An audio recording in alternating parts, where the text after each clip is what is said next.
लोकसभा चुनाव 2024 इस बार किसकी सरकार, ये जानने के लिए राजधानी दिल्ली के सियासी संग्राम को लेकर आज टोटल टीवी की टीम आ पहुंची है उत्तर पूर्वी लोकसभा सीट पर।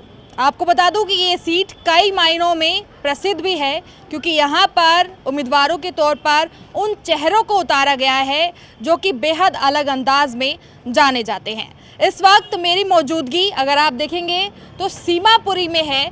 यहाँ पर रहने वाली आधे से ज़्यादा जो आबादी है वो पूर्वी दिल्ली या फिर इसके अलावा पूर्वांचल, उत्तर बिहार और इसके अलावा यूपी, इन सभी से आती है। खासकर इस एरिया को पोश बताया जाता है और रहने वाली जनता को पूर्वांचल का भी कहा जाता है। इस बार अगर उम्मीदवारों की बात करेंगे तो यहाँ पर गठबंधन की ओर से कन्हैया कुमार को मैदान में उतारा गया है और वहीं से भारतीय जनता पार्टी की ओर से मनोज तिवारी को उतारा गया है। हालांकि इससे पहले भी 2 बार मनोज तिवारी यहाँ पर अपना परचम लहरा चुके हैं, लेकिन इस बार भारतीय जनता पार्टी ने फिर से उन पर विश्वास करते हुए तीसरा मौका उन्हें दिया है। इन सभी के बीच में पब्लिक का मूड इस लोकसभा सीट को लेकर क्या कुछ कहता है, वही जानने के लिए यहाँ के स्थानीय लोगों से जुड़ेंगे और बातचीत करेंगे। इस बार किस तरीके का जो पसंद है आप लोगों की लोकसभा का चुनाव है, किन किन मुद्दों पर अपना वोट है? जी, विकास के ऊपर, और वो बीजेपी है। विकास यानी बीजेपी, और गठबंधन यानी? गठबंधन तो मतलब कि ऐसा है कि टुकड़ों है में, वो तो टुकड़ों में गए जी। लेकिन गठबंधन का मतलब ही है एकजुट होना। एकजुट होना, तो टुकड़ों लेकिन में कैसे होगा? वो टुकड़ों में है जी, एकजुट में नहीं है। वो टुकड़े टुकड़े होके एकजुट हो रहे हैं, लेकिन वो एकजुट नहीं हो सकते, वो टुकड़े में बिखर जाएंगे। यानी जो खुद टुकड़ों में है वो देश को नहीं संभाल सके। हाँ जी। सबसे बड़ा मुद्दा जी। आपने बीते सालों में बीजेपी की ओर से जो पूरा हुआ है वो कौन सा? जिस तरह के राम मंदिर बनाना, 370 को हटाना, ठीक है जी। बहुत सारे ऐसा विकास कार्य कर रखे हैं देश के ऊपर। देश विदेश से जाकर मिलना, सबसे दोस्ती बढ़ाना, देश की उन्नति के लिए कर रहे हैं। अच्छा, देश के विकास की बात तो कर दी, आपके क्षेत्र के विकास हुआ है क्या? जी हाँ, हुआ है। किस तरह का विकास हुआ? जिस तरह की साफ सफाई सही चल रही है, ठीक है जी। कोई ऐसा लड़ाई झगड़ा कम है, ये सब लड़ाई झगड़ा कम है? बहुत कम है। पहले कैसा था? पहले बहुत ज़्यादा था किस समय की बात कर रहे हैं? जी। ये आपको मैं बता रहा हूँ जिस टाइम के यहाँ पे 10 साल पहले के बता रहा हूँ आप। 10 साल पहले जी। तो इस बार विकास पर मोहर? जी, विकास पे मोहर है। आप भी यहीं के हैं? हाँ जी। इस बार आपके यहाँ से जो उम्मीदवार हैं कौन कौन से? यहाँ से मनोज तिवारी हैं भाजपा से, और कांग्रेस से हैं कन्हैया लाल गठबंधन के तौर पर? गठबंधन में। वैसे पसंद किस तरीके की है, किस तरफ? एक भी पूर्वांचल की तरफ से माने जाते हैं, दूसरे की पहचान भी बिहार से। देखो, दोनों पूर्वांचल के बिहार के हैं, ठीक है ना। कन्हैया लाल वो व्यक्ति है जिसने जेएनयू के अंदर जब हुआ था हंगामा, उसने कहा था भारत तेरे टुकड़े होंगे, भारत के टुकड़े करने की बात करता है। और कांग्रेस और आम आदमी ऐसे व्यक्ति को यहाँ से चुनाव लड़ाते हैं, तो ये क्या ठीक है क्या? गलत है। इनकी मोनोपोली पता लगी है, इनकी सोच पता लगी है कि कांग्रेस की और आम आदमी की सोच क्या है। जो व्यक्ति देश में टुकड़े करने की बात करता है उसको ये एमपी का चुनाव लड़ाते हैं, ऐसे व्यक्ति को वोट नहीं देना चाहिए मेरे हिसाब से। तो ऐसे कोई बयान आपत्तिजनक क्या बीजेपी की ओर से कभी नहीं दिए गए? बीजेपी की ओर से बयानबाजी, देखो जब राजनीति होती है तो सब बयानबाजी होती है, लेकिन कभी भी इस तरीके का देश के खिलाफ कोई बयान अभी तक किसी पार्टी के किसी भी व्यक्ति ने नहीं दिया मेरे हिसाब से, बीजेपी के ने। इस बार जो आपका वोट है वो मुद्दे क्या हैं? मुद्दे बहुत सारे, बहुत सारी योजनाएं हैं। मोदी जी ने आज देश को कहाँ पहुँचा दिया। आज देश में बहुत सारी विकास के कार्य हुए हैं। आप हाईवे ले लो, ठीक है। आप जैसे अभी बताया था कि इन्होंने, अंकल जी ने हमारे, कि अयोध्या मंदिर हो गया, धारा 370 हो गई, उज्जैन का कॉरिडोर हो गया।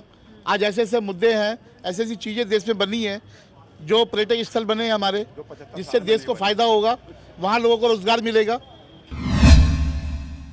बहुत से मुद्दे जिन्हें पहले ही एक सरकार ने पूरा कर दिया, अब नया कुछ तो बचता नहीं है। फिर किस तरह से जो रुझान है वो इस बार चुनाव में होगा? चुनाव, ये महंगाई कम होगी आगे जाके। देखो अभी जो हाईवे बनने हैं उससे बहुत फ़र्क पड़ेगा आने वाले समय में।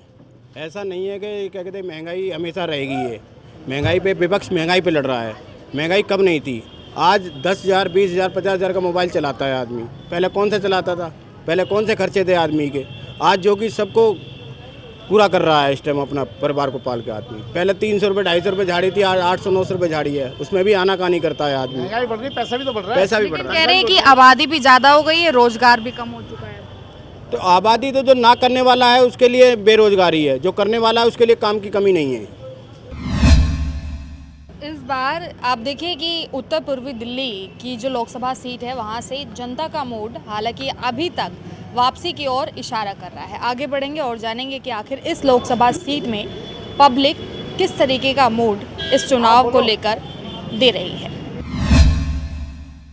तो जैसे कि आप देख रहे हैं कि टोटल टीवी की टीम लगातार लोकसभा सीट को लेकर ये जानने की पूरी प्रयास कर रही है कि आखिर पब्लिक के मूड में क्या है।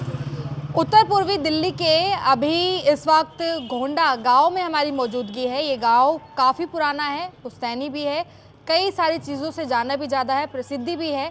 लेकिन इस बार यहाँ पर लोकसभा चुनाव को लेकर जो मुकाबला है, एक तरफ भाजपा और दूसरी तरफ अगर देखेंगे तो गठबंधन की ओर से कांग्रेस का है।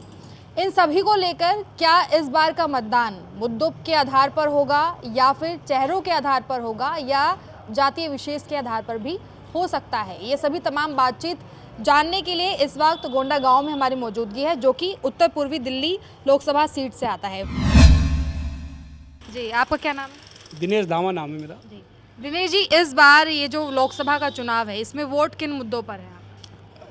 सबसे बड़ा मुद्दा है राष्ट्रभक्ति, उसके बाद सारे मुद्दे उसमें जुड़ते चले जाते हैं। राष्ट्रभक्ति भी जाएगा तो मोदी जी का विज्ञापन भी आप सुन रहे होंगे कि अभी तक जितनी भी गारंटी है वो सब ट्रेलर था, आगे और भी पिक्चर बाकी है। क्या क्या उम्मीदें हैं? पुराने लोगों ने कहा है ना जी कि पूत के पाँव तो पालने में दिख जाते हैं। उनके काम करने का तरीका 10 साल में हम लोगों ने देखा है। हमारा ये गोंडा गांव और गोंडा विधानसभा दिल्ली में होकर भी दिल्ली से बहुत दूर थी। अभी राष्ट्रीय राजमार्ग बिल्कुल हमारे टच में, यहाँ से 1.5 किलोमीटर पर जा रहा है। NH 9 पूरा एलिवेटेड रोड है, मोदी जी ने उससे जोड़ दिया। तो ये मोदी जी का विकास है। और गांव के अंदरूनी विकास के गांव के अंदरूनी बहन जी, ये सड़क है, ये पिछले 10 साल में नहीं बनी थी। बीजेपी के विधायक ने 2 साल पहले बनवाई है, अजय माहौर की। ये चौपाल भैया थोड़ा सा सामने चौपाल बन रही है, गांव की चौपाल है, बहुत पुरानी चौपाल थी, 60 साल पहले हमारे बुजुर्गों ने बनाई थी। उसका काम चल रहा है भैया, एक बार दिखाएंगे कैमरे से आप। वो बीजेपी के विधायक ने बनवाई है, अजय माहौर। तो काम बीजेपी वाले लगातार कर रहे हैं। हमारे गांव की एक बड़ी समस्या, उसके लिए भी हमें आश्वासन दिया और पहली बार उसमें मनोज तिवारी जी ने भी जो अपने 15 काम कराने की घोषणा करी है, उसमें 15 कामों में अगले 5 साल में एक काम वो है। आप कह रहे हैं कि बीजेपी ने भी ही किया है जो भी किया है, गठबंधन ने क्या किया है? कुछ किया नहीं किया ना जी, यहाँ कूड़ागर लाए, पागल खाना था पहले वो लाए। तो जितनी भी नेगेटिव चीज़ें हैं उनको जगह मिलती थी, यमुना पार की इस पट्टी में उठा के डालते थे। हमारे यहाँ बसें चलती थी, हम छोटे छोटे जाते थे बस। शीला दीक्षित की गवर्नमेंट आई, उन्होंने यहाँ से बसें बंद कर दी, नहीं तो यहीं से बस में बैठते थे और पुरानी दिल्ली, सादरा और जहांगीरपुरी के लिए यहाँ गोंडा चौक से बसें मिलती थी। और उससे पहले जहाँ की मिलती थी, मेरे बड़े बेटे हैं वो बताएंगे। तो ये बसें तो मैंने अपने बच्चों ने स्वयं देखी है। 1 रुपये का टिकट लेते थे और जहांगीरपुरी करते थे। वैसे गठबंधन बहुत मजबूत है इस बार। कहाँ मजबूत है? पब्लिक में देखो कोई मजबूती नहीं है। उनका तो कैंडिडेट ही नेगेटिव है, जिसकी पहचान पे ही नेगेटिव लग गया। मैं वो नहीं बोलूँगा कि क्या क्या होता है। किसी से आप पब्लिक से बात करो तो कहते हैं वो आएगा बताना हम ये करेंगे, नेगेटिव बोलते पब्लिक। मैंने कहा भैया कुछ मत करना। नेगेटिव क्या है? युवा नेता है वो। नहीं, उसके कहने से युवा तो सब हैं। युवा मनोज तिवारी भी हैं। जब राहुल गांधी 55 साल के युवा हो सकते हैं, 52 साल के मनोज तिवारी भी युवा हैं, तीसरी बार जीत रहे हैं, उनमें क्या कमी है? इस बार चुनावी मुद्दा विकास का जी, मोदी जी। जो मोदी इतना बढ़िया काम हमने नहीं देखा। हमारी भी 62 साल उम्र हो गई है, जितने बीजेपी को हम काम कर रहे हैं इतना और किसी ने नहीं करा। तो 10 साल पहले कोई काम ही नहीं हुआ था देश में। नहीं, काम तो हो, लेकिन वो जो होने चाहिए। हमारी ये चौक पे जाम लगा रहा है, कभी आप बाहर निकले चौक से एक भी सड़क आपको बनी नहीं मिलेगी। जब बीजेपी आवे तो बनवा दे, बाकी तो गड्ढे भी नहीं भर पाते। दिल्ली वैसे ज़्यादातर गांव से भी जाना जाता है, गांव के रूप में कितनी सुविधाएं मिली हैं बीते सालों में? नहीं, यहाँ कोई ऐसी सुविधा नहीं। अब हम जो करवा रहा हमारे बीजेपी विधायक ही करवा रहे हैं, उससे पहले कोई कमियां क्या क्या रह गई हैं? कमियाँ ये भाई, एक तो यहाँ ये ई-रिक्शा बहुत चलते हैं, जाम की समस्या बहुत है, ये कमियाँ। और कोई ऐसी फैसिलिटी नहीं है। पहले यहाँ 4-5 रूट चलते थे, बस हो गए, वो बंद हो गए, उनकी वजह से वो नहीं। अब जो नई उम्मीदवार आप लोग चुनने वाले हैं, उन्हें उनसे क्या उम्मीदें हैं? उनसे यही है कि भाई यहाँ विकास थोड़ा हो ही है और थोड़ा ज़्यादा करा दें, ये है। लेकिन एक तरफ विपक्ष जो है रोजगार का मुद्दा, शिक्षा का मुद्दा और महंगाई का मुद्दा लेकर चल रहा है, क्या इस पर विश्वास नहीं जताया जा सकता? नहीं जता सकते हैं, पर जब मैं हमारे यहाँ जो हैं जो बच्चे रोजगार के काबिल हैं उन्हें नौकरी मिली हुई काम पे जा रहे हैं। हमारे यहाँ या तो बच्चे पढ़ रहे हैं या अपने ऑफिस जा रहे हैं, सब नौकरी पे हैं, कोई बेरोजगार नहीं है। तो ये सिर्फ मुद्दा बनाया गया है? तो ये तो विपक्ष का मुद्दा होता ही है, बनाएंगे कोई ना कोई मुद्दा तो लेना है, पर जो हम अपने आपसी यहाँ के क्षेत्र के बच्चों को देखते हैं वो काम पे जा रहे हैं। तो इस बार लोकसभा में विश्वास पात्र कौन? बीजेपी पे विश्वास करेंगे हम तो, 10 साल का उनका काम देखा है हमने। नई उम्मीदें क्या हैं उनके काम? नई उम्मीदें और विकास करें। और किस तरह का विकास रह गया? अब तो हो ही चुका है। भाई हमारी थोड़ी बहुत समस्या है, हम तो सांसद जी से वही कहेंगे। एक तो हमारी जाम की समस्या है, बस गोंडा चौक पे बहुत जाम लगता है। अगर एक बार जाम लग जाए तो 4-4, 5-5 घंटे कंटिन्यू जाम रहता है। अगर हम यहाँ से कोई मरीज भी निकालें तो बहुत मुश्किल हो जाता है। हम तो यही एक हमारी महत्वपूर्ण जो है समस्या यही है कि हमारे जाम यहाँ से ख़त्म करा जाए और चौड़ीकरण है एक रोड की वो हो जाए। देखिए, तो ये आप सुन रहे थे चुनावी माहौल और किस तरीके से पब्लिक के मूड में है। हालांकि जैसे बात की उससे ही पता चलता है कि गोंडा से जो चुनावी माहौल है वो वापसी को लेकर है। आगे बढ़ेंगे और जानेंगे कि आखिर उत्तर पूर्वी दिल्ली से लोकसभा सीट को लेकर पब्लिक के मूड में क्या कुछ है। तो इस वक्त टोटल टीवी की टीम उत्तर पूर्वी दिल्ली की लोकसभा सीट से जाफराबाद क्षेत्र में आ पहुंची है, क्योंकि जिस तरह से लगातार आप देख रहे हैं कि पब्लिक के मूड में अभी तक जितनी बातचीत हुई ज़्यादातर वापसी को लेकर जो अपना इशारा है वो किया है, लेकिन इस बार जो चुनावी रण है लोकसभा को लेकर, इसमें मुद्दे की ओर ज़्यादा रुझान है, चुनाव का, मत का, या फिर कोई और वजह भी है। चेहरे पर भी कई लोग अपना मत डालने की बात कर रहे हैं, तो कई लोग मुद्दे जिनमें कि महंगाई का स्तर भी कई बार सुना जा रहा है। इस बीच में अब जाफराबाद की जो जनता है उनसे बातचीत करेंगे, पब्लिक के मूड में जानेंगे कि इस बार इस लोकसभा चुनाव में इनका क्या कुछ कहना है। भैया आपसे शुरुआत करते हैं। कोई नहीं, आप बताइए क्या नाम है आपका? मोहम्मद अनीस। जी अनीस जी, कितने समय से वोट दे रहे हैं? मुझे होगा जी 20 साल तो होगा लगभग जी। 2014, 2019, अब 2024, इस बार किसकी लहर और किस तरीके के मुद्दे? लहर तो बदलाव की लहर है जी, और पूरा बदलाव होकर रहेगा आपके लोकसभा में। किस प्रकार का बदलाव? बदलाव क्या है, महंगाई है, बेरोजगारी। हम तो 14 साल में बिल्कुल बैक पे आ गए जी मैडम, जब से सरकार आई है। क्या क्या जो नुकसान है वो सहा है? नुकसान क्या, कारोबार खत्म हो गए, प्रॉपर्टी आधी रह गई। 7 साल में कारोबार तो बिल्कुल ही ना के बराबर ही रह गया जी, बिल्कुल। सरकारें कह रही हैं कि आस्था को लेकर भी बहुत कुछ काम किया है हमने। तो आस्था ही कर रहे हैं ना, बाकी तो युवा बेरोजगार है ना, हम तो बेकार हो गए ना। अब आस्था को लेकर सारे काम थोड़े नहीं हो जाएंगे। आस्था पे सारे काम थोड़े नहीं जाएंगे। रोज सबसे पहले तो रोजगार चाहिए ना आदमी को, रोजगार से ही तो मामला सारा बनेगा ना। तो इस बार जो है पूरी कन्हैया कुमार को वोट देंगे, और कन्हैया कुमार की लहर है, और किसी की ये कोई लहर नहीं। तो सरकार मन की बात भी करती है, खुद स्वयं जनता से जुड़ती है, बातचीत करती है। मन की बात क्या करती है? मन की बात तो कुछ भी नहीं है। मन की बात तो वही है, मंदिर मस्जिद, हिंदू मुस्लिम लड़ाई झगड़ा, ये कराना वो कराना, इसके अलावा और कोई मन की बात नहीं है। यही चल रही है बस कि हिंदू मुस्लिम को लड़ाओ, इसको लड़ाओ, उसको लड़ाओ। इससे क्या फायदा है? इससे नुकसान है देश को नहीं है। 370 से कोई फर्क नहीं पड़ता। आदमी को रोजगार चाहिए। 370 हटो या ना हटो, उससे कोई इतना बड़ा फर्क नहीं है। आदमी को रोजगार चाहिए। तो इस बार इन्होंने महंगाई और शिक्षा की ओर इशारा किया। चाचा, आप किस मुद्दे पे वोट अपना डालेंगे इस बार? नहीं, इन्होंने जैसा कहा वही सही है। मतलब सब ये यहाँ हमारा वोट जो है कांग्रेस को जाता है। कांग्रेस को जाता है। कांग्रेस को जाता है। कांग्रेस बात कर रही है महंगाई और शिक्षा को लेकर, और महिलाओं की भी बात कर रही है, कितने सहमत हैं? नहीं, वो तो ठीक ही है।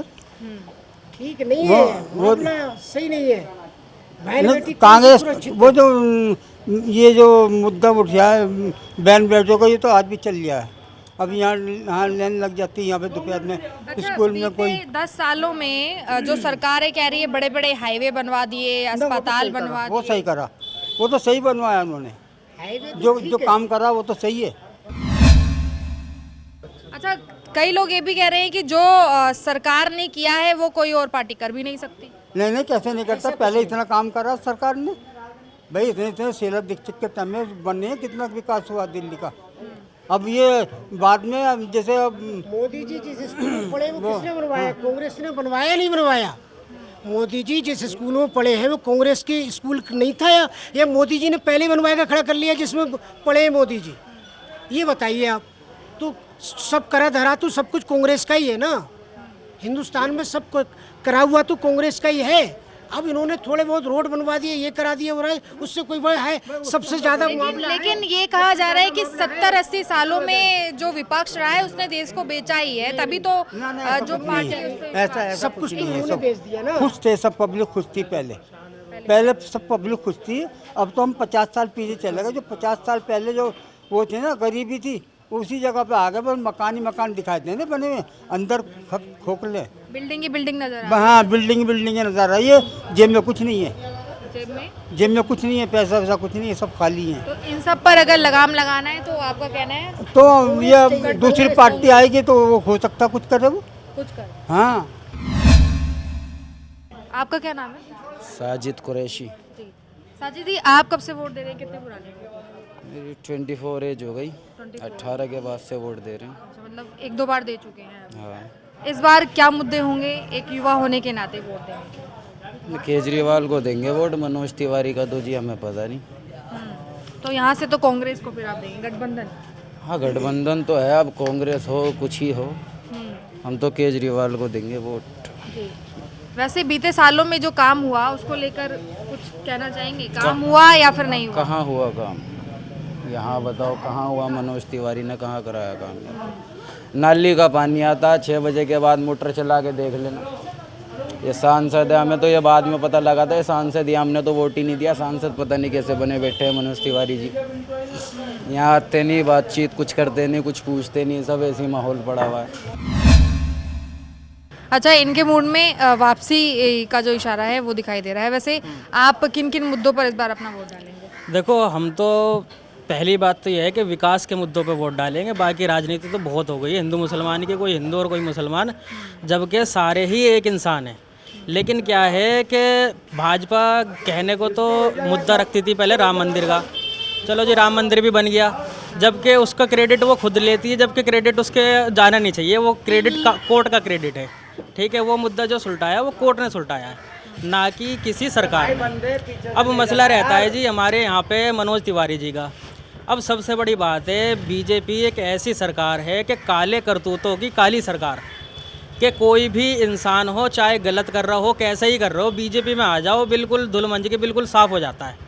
जैसे वॉशिंग मशीन में कौवे को निला के उसे बुगला बना दिया जाता है, इस तरीके से जो है बीजेपी के अंदर जाने के बाद में हर अपराधी, हर इंसान जो है बिल्कुल साफ़ सुथरा बन के निकलता है। अब हमारे इलाके के जो हैं मनोज तिवारी जी, मैं नहीं समझता कि आप यहाँ पे 100 लोगों से खड़े होकर पूछ लीजिए किसी ने मनोज तिवारी जी का चेहरा देखा हो। एक टीवी में तो जरूर देखा है, टीवी में तो अक्सर चर्चा में रहते हैं कि नाराजगी है जी के। नहीं, नाराजगी वाली क्या बात है भाई? नाराजगी तो उससे होती है जो कोई इंसान लगता है कि जी हाँ काम करने वाला था लेकिन काम कर नहीं रहा। तो कन्हैया कुमार को कितनी बार देखा है आपने? कन्हैया कुमार को तो हमने दिल्ली में 10 बार देखा है। नहीं, कन्हैया कुमार जी को हमने दिल्ली के अंदर 10 बार देखा, लेकिन हाँ, लेकिन जिस दिन वो नेता बन जाएंगे और फिर उन्हें ना देखें, फिर हम उनके भी खिलाफ शिकायत करेंगे। हमारा कोई मसला, कांग्रेस हमारे घर की थोड़ी है। जो काम कर रहा है उसे वोट दिया जाएगा। कहने को ये कहते हैं 70 साल में कांग्रेस ने करा क्या है। अब ये बता दो तुमने 10 साल में क्या करा है? पर तुमने कम से कम 10 काम तो करे होंगे। तो बड़े बड़े हाईवे बना दिए हैं, भाई एक स्मार्ट सिटी बन गई है, रिलेशन बनाए हैं। बिल्कुल तुम्हारी बात बहुत बढ़िया बात की आपने। की जानकारी नहीं है। देखो, मैं आपकी बात से बहुत अच्छे से सहमत हूँ कि सरकार ने जो है बहुत अच्छे हाईवे बना दिए, लेकिन हाईवे सरकार ने बनाए क्या? सारी प्राइवेट कंपनियां टोल लगा के बैठी हुई हैं। उन्हें फ्री करवा दो, मान लेंगे कि सरकार ने बनाए, उन्हें फ्री करवा दो ना। आप यहाँ से मेरठ से मुजफ्फरनगर चले जाओ या अमरोहा चले जाओ, बुलंदशहर चले जाओ, 3600 बार तो रास्ते में तुम जितने का तेल नहीं लगता साला, इतने का तो टोल पी जा। तो ऐसे रोड का क्या फ़ायदा? रोड तो जब मानते हैं कि हाँ जी अच्छे रोड हैं, कि आपने उसको रोड को बनाने के बाद में फ्री कर दिया, वो तो आप जो है एक दुकानदारी कर रहे हो। क्योंकि ये जो है ना गुजराती माइंड चल रहा है, ये एक भाजपा का वैसा माइंड नहीं चल रहा है, ये गुजराती माइंड है। गुजराती माइंड उसे कहते हैं जो बिजनेस माइंड हो, क्योंकि गुजरात का जो बच्चा पैदा होता है उसके अंदर बिजनेस होता है, उसके माइंड में बिजनेस होता है। यानी सड़कें बनाएंगे, सड़कें बना के हम उससे कमाई करेंगे, तो कमाई जो करेंगे वो किसकी इनकम हो रही है? सरकार की इनकम हो रही है। तो ये आप देख रहे थे उत्तर पूर्वी दिल्ली के जाफराबाद से जो क्षेत्र है लोकसभा सीट में आता है, यहाँ से पब्लिक का मूड, हालांकि ज़्यादातर इशारा बदलाव की ओर दिख रहा है, लेकिन अब आगे चलेंगे और जानेंगे कि आखिर उत्तर पूर्वी दिल्ली में पब्लिक के मूड में क्या है और इस बार लोकसभा चुनाव 2024 में किसकी सरकार नजर आने वाली है। जैसे कि आप शुरुआत से देख रहे हैं कि उत्तर पूर्वी लोकसभा सीट को लेकर पब्लिक का क्या मूड है, यही लगातार जानते हुए इस बार टोटल टीवी की टीम पहुंच चुकी है मुखर्जी नगर में। मुखर्जी नगर नाम जैसे ही सुनते हैं वैसे पता चलता है कि यहाँ पर कई सारे इंस्टीट्यूट हैं, यानी कि छात्र काफ़ी बड़ी संख्या में यहाँ पढ़ने के लिए भी आते हैं। कई सारा सेक्टर जो है वो शिक्षा से जुड़ा हुआ है, लेकिन जैसे ही जनता से बातचीत होती है ये पता चलता है कि काफ़ी जो रिफ्यूजीज़ हैं उनकी भी संख्या यहाँ पर है, वोटर्स बहुत ज़्यादा हैं और पंजाब के भी रहने वाले कई लोग यहाँ रहते हैं। अभी फ़िलहाल यहाँ के जो स्थानीय हैं कुछ लोग यहाँ पर हमें चलते फिरते मिले हैं, जिन्हें हमने इकट्ठा किया है ताकि ये जान सके कि आखिर उत्तर पूर्वी लोकसभा सीट को लेकर पब्लिक के मूड में क्या है। क्या नाम है आपका? मेरा नाम यतिन तागरा है जी। यतिन जी, लोकसभा चुनाव 2024 चल रहा है, इस समय किस तरीके के मुद्दे, किन पर अपना जो कीमती वोट है वो देंगे इस बार? मैम, इस बार हम देंगे अपना मनोज तिवारी, हमारे यहाँ से सांसद है, पिछले 10 साल से वही है, इस साल भी उन्हीं को ही जितवाना है, क्योंकि प्रधानमंत्री ने हमारे डिपो में इलेक्ट्रिक बसें 400 इलेक्ट्रिक बसें दी हैं। ये डिपो है, यहाँ पे पहले बसें थी बिल्कुल ख़राब, रोड में जाम लगना पुरानी बसों का और ख़राब होना बसों को, उन्होंने बसों की समस्या सॉल्व करी है। अब बस कोई ख़राब नहीं होती, यहाँ जाम नहीं लगता, टाइम से अपनी आती हैं। यहाँ पहले जाम लगता था इतना, वो नहीं लगता। प्रधानमंत्री ने हमारा ये काम करा है, इसलिए हम मनोज तिवारी को वोट देंगे। आपका क्या नाम है? राज कपूर है मैम जी। राज कपूर जी, इस बार सबसे बड़ा अहम मुद्दा क्या है वोट का? वोट का ये मैम, हम तो उसी को बीजेपी को ही बनाएंगे। मैं सोनीपत डिस्ट्रिक्ट से हूँ और मैं बीजेपी को ही वोट देता हूँ। वजह क्या है? मैं उसको अच्छा लगता है, हमें मोदी जी बहुत अच्छा काम कर रहे हैं। क्या काम कर रहे हैं? मतलब विकास के लिए सबसे बढ़िया, वैसे तो विकास तो बोलती रहती है लेकिन सबसे बढ़िया काम अच्छा करता है जी। हाँ। इस बार गठबंधन कह रहा है कि महंगाई बहुत ज़्यादा कर दी है, देश का युवा जो है वो रोजगार के लिए तरस नहीं मैम, नौकरी भी बहुत लगती है, जिसका बच्चा पढ़ने वाला वो जरूरी नौकरी लगता है, 100% लगता है, कोई पैसा नहीं लगता, तो मुझे अच्छा लगता है। कांग्रेस वादा भी कर रही है नौकरी पक्की की जाए। अरे वो तो करती रहती है, उन्हें 70 साल अभी तक नहीं कराया तो अब क्या करेगी वो। अच्छा, आम जनता के मुद्दों से कितनी जुड़ पाई है भाजपा फिर? हमने तो कोई नहीं लगे, ऐसा झूठ नहीं है, अगले भाई झूठ बोल रही है, पूरा काम कराया उन्होंने। देखिए, जो लोग हैं उनके मूड में वापसी को लेकर ही, हालांकि अभी फिलहाल जो बयान है वो आ रहे हैं। क्या नाम है आपका? केवल कृष्ण जी। इस बार चुनावी रुझान किस तरफ और क्या पसंद है? हमें तो हम बीजेपी पसंद है जी, जिन्होंने अब राम मंदिर का कार्य किया, चाहे शुरू किसी ने किया, एंड तो इन्होंने किया। पिक्चर कोई भी चालू करे, एंड तो इन्होंने राम मंदिर बना के तो दिखा दिया। अब गड़गड़े साहब देखो, हाईवे कितने बनाए हैं, जो हाईवे कल तक बंद पड़े थे आज हाईवे सब चालू है, नेशनल हाईवे। अब देखो बम्बई का हाईवे चालू किया, उस पर उन्होंने GPS सारा सिस्टम लगाया। यहाँ अब कोई हाईवे कांग्रेस को तो दिल्ली में मैक्सिमम 15 फ्लाईओवर बने होंगे, उसके बाद सारे कवर इन्होंने किए हैं। अब दिल्ली से आप जाइए अमृतसर तक सारे फ्लाईओवर बने, कोई जाम नहीं मिलता, कुछ नहीं। यहाँ पहले क्या था, रोड खुदे पड़े हैं, किसानों ने जाम कर दिया जी आज फ्लाईओवर नहीं बनेगा, अब सब बने हैं। मोदी जी ने सब काम कराए हैं, गडकरी जी ने कराए हैं जी। देखिए, तो ये आप लगातार देख रहे थे कि उत्तर पूर्वी लोकसभा सीट से लेकर पब्लिक के मूड में क्या कुछ है। हालांकि जितनी बातचीत हुई, चर्चा हुई, आप सभी के सामने है। लगातार ज़्यादा बड़ी संख्या में अगर बात करेंगे तो लोगों ने भारतीय जनता पार्टी, पब्लिक ने भारतीय जनता पार्टी को लेकर ही जो अपना रुझान है वो जाहिर किया है और सीधे तौर पर ये कह दिया है कि इस बार विकसित भारत का सपना वो देख रहे हैं। आगे फिर मिलेंगे एक नई लोकसभा सीट के साथ, तब तक के लिए नमस्कार। मैं रिया, total TV camera person Pawan Sharma के साथ।